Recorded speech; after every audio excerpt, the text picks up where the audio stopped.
Hello, আসসালামু আলাইকুম। আমি শাকিল হাসান। আজকে আমি সেন্ট্রয়েড নিয়ে কিছু কথা বলবো। সেন্ট্রয়েড বা ভর কেন্দ্র, যে কোনো একটা অবজেক্ট বা সেকশনের সেন্ট্রয়েড জানাটা অত্যন্ত জরুরি হয়। কারণ যে কোনো একটা অবজেক্ট বা বস্তুর সেন্ট্রয়েড দিয়েই তার সমস্ত ভর পাস করে থাকে, যার কারণে যে কোনো একটা অবজেক্ট বা বস্তুর সেন্ট্রয়েড জানাটা জরুরি হয়ে থাকে। সেন্ট্রয়েডের ম্যাথগুলা অনেকটাই ক্যালকুলেটিভ হয়ে থাকে। সো ক্যালকুলেশনের সময় ক্যালকুলেশন সঠিক হচ্ছে কি ভুল হচ্ছে এটা সম্পর্কে আসলে একটা কনফিউশন থাকে। কনফিউশনটা দূর করা যায় না সহজে। সো আজকে আমরা এই সেন্ট্রয়েডের ম্যাথটা অটোক্যাডের মাধ্যমে করব। সো দেখুন, অবজেক্টটা দেখেন।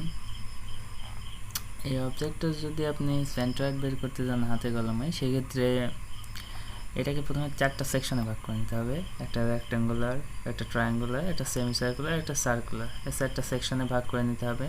আলাদাভাবে প্রত্যেকটা সেকশনের এরিয়া বের করতে হবে, প্রত্যেকটা সেকশনের সেন্ট্রয়েড বের করতে হবে, তারপর আবার টোটাল সেন্ট্রয়েড বের করতে হবে। সো দেখুন, অবজেক্টটার যদি সেন্ট্রয়েড আপনারা বের করতে চান, সেক্ষেত্রে অনেকটাই ম্যাথটা ক্যালকুলেটিভ হবে এবং বড় হয়, যার কারণে কনফিউশন থাকে যে ম্যাথটা হয়েছে কিনা। সো দেখুন অ্যান্সার, সেন্ট্রয়েড এক্স অক্ষ বরাবর 54.8 এবং ওয়াই অক্ষ বরাবর 36.6 মিলিমিটার। চলুন আমরা এই ম্যাথটা অটোক্যাডের মাধ্যমে করি, খুবই সহজ। চলুন অটোক্যাডে যাওয়া যাক।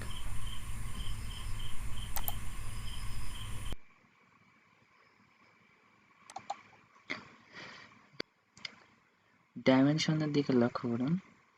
প্রথমে 60 মিলিমিটার, তারপরে 80 মিলিমিটার এবং তারপরে 120 মিলিমিটার ডায়ামিটারের একটি আর্ক, তারপরে সেখান থেকে আবার 80 মিলিমিটারের একটা লাইন এবং তারপরে স্টার্ট পয়েন্টের সাথে যুক্ত করে দিয়েছে। তো চলুন আমরা এই অবজেক্টটিকে অটোক্যাডে ড্র করার চেষ্টা করি।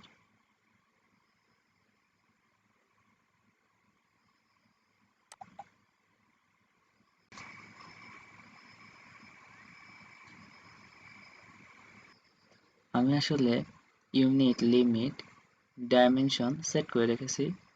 আপনারা আগে এগুলো করে নেবেন, তারপর ড্রয়িং শুরু করবেন।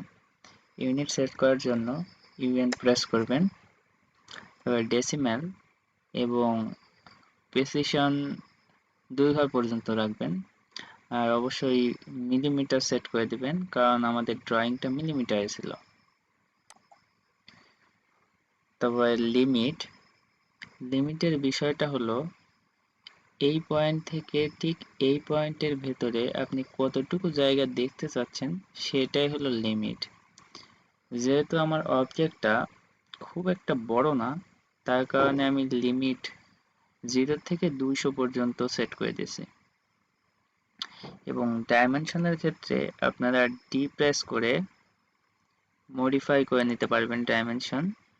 সো আমি টেক্সটের হাইটটা একটু বাড়িয়ে রাখছি। প্রাইমারি ইউনিটটা সেট করে দিবেন ঠিকভাবে, লাইন ঠিক করে রাখবেন, আর সিম্বল বা অ্যারো আপনাদের যেমন খুশি রাখতে পারেন। আর্কিটেকচারাল ইউজ করতে পারেন বা ক্লোজ ফিল্ড ইউজ করতে পারেন, আপনাদের ইচ্ছা।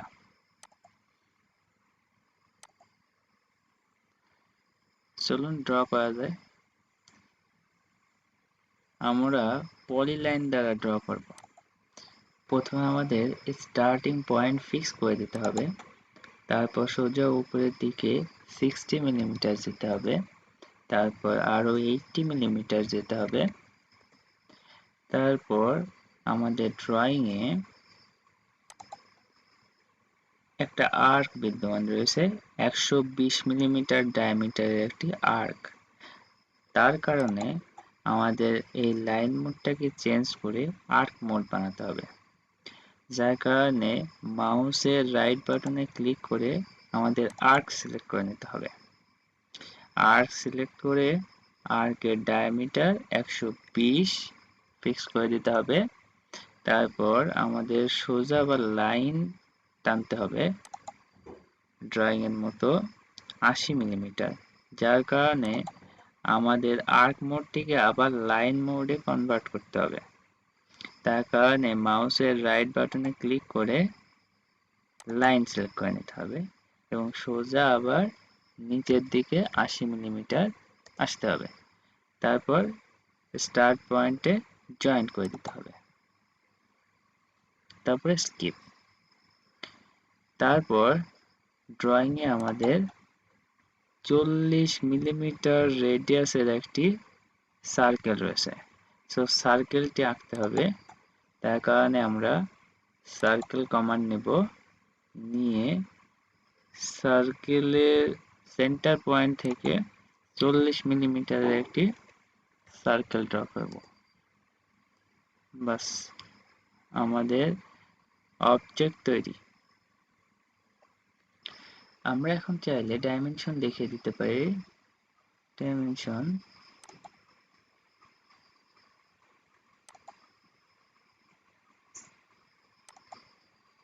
60,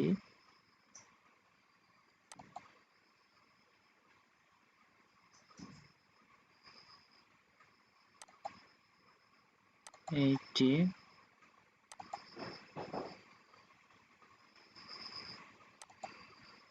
80। এই দুটার জন্য আমাদের রেডিয়াস নিতে হবে। রেডিয়াস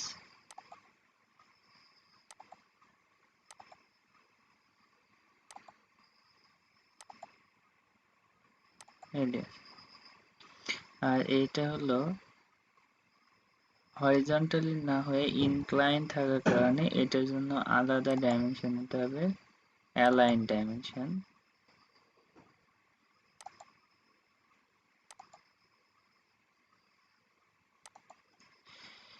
আমাদের ডাইমেনশন অনেক ছোট দেখাচ্ছে, এটা বড় করার উপায় হলো ডাইমেনশন স্টাইল ম্যানেজার ওপেন করে মডিফাই করতে হবে টেক্সটগুলোকে। টেক্সটগুলোর হাইট একটু বাড়িয়ে দিতে হবে,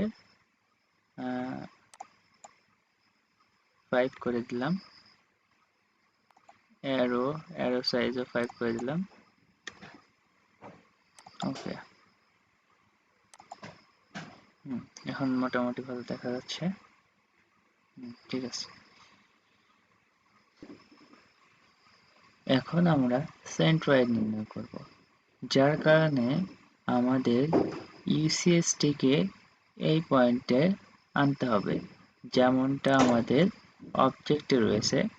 অবজেক্টে দেখলে দেখা যাবে আমাদের ডাইনামিক ইউসিএসটা রয়েছে ঠিক এই পয়েন্টে। সো আমাদের ইউসিএসটাকে এই পয়েন্টে আনতে হলে আমাদের ইউসিএস কমান্ড ইউজ করতে হবে। ইউসিএস নিয়ে আসতে হবে এই পয়েন্টে, তারপরে হরিজন্টালি এবং ভার্টিক্যালি ফিক্স করে দিতে হবে। এখন আমরা অবজেক্টটির দিকে লক্ষ্য করলে দেখতে পাবো অবজেক্ট একটা পলিলাইনে বিদ্যমান রয়েছে এবং এর ভেতরে একটি সার্কুলার হোল রয়েছে, যার কারণে আমাদের এই অবজেক্টটি থেকে এই সার্কুলার হোলটিকে সাবট্রাক্ট করতে হবে। আর আমরা জানি বুলিয়ান অপারেশনের মাধ্যমে সাবট্রাক্ট করা হয়ে থাকে, কিন্তু বুলিয়ান অপারেশন করতে হলে আমাদের অবশ্যই বাউন্ডারিটিকে পলিলাইন থেকে রিজিয়নে পরিবর্তন করতে হবে। তার কারণে আমাদের অবজেক্টটিকে এবং এই সার্কুলার হোলটিকে রিজিয়নে পরিণত করতে হবে। তার কারণে আমাদের কমান্ড ইউজ করতে হবে বিও বাউন্ডারি।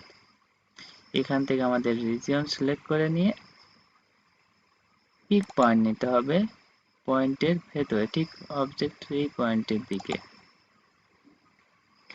So enter. এখন আমরা দেখব অবজেক্ট একটা রিজিয়নে পরিবর্তন হয়েছে এবং সার্কুলার হোলটিও এখন রিজিয়নে পরিবর্তন হয়েছে।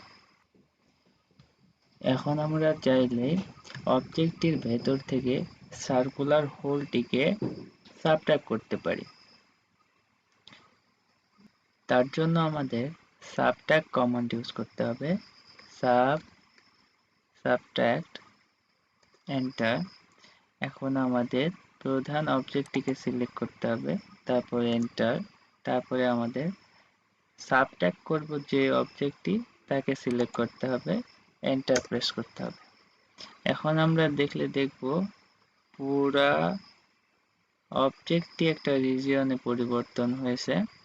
সো এখন আমরা চাইলেই এই অবজেক্টটির সেন্ট্রয়েড বের করতে পারি। তার জন্য আমাদের কমান্ড ব্যবহার করতে হবে মাস প্রপার্টি। So much property.